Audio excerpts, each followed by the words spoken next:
अस्सलाम वालेकुम नाज़रीन, सौजरा न्यूज़ में भली कार। ब्यूरो चीफ घोट की काजी अयाज कलवाल की खबर मूजिब घोट की यूनियन ऑफ जर्नलिस्ट जे सॾ ते ज़िले घोटकी जे 5 तालुकनि सां लाॻापियल सहाफ़ियुनि जो मीरपुर माथेलो में DHQ प्रेस क्लब आॾो घोटकी यूनियन ऑफ जर्नलिस्ट जे जनरल सेक्रेटरी ताज मोहम्मद टांवरी जे अॻवानी में एहतजाजी मुज़ाहिरो करे रैली कढी वई।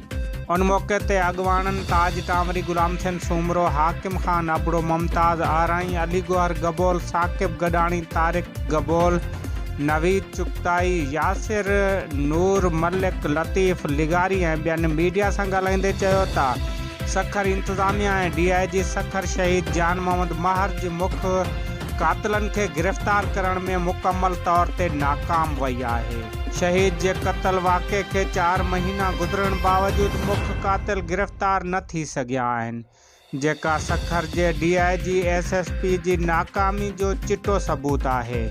हुननि सिंध हुकूमत खां फ़ौरन कातिलनि जी गिरफ़्तारी जो मुतालबो कयो।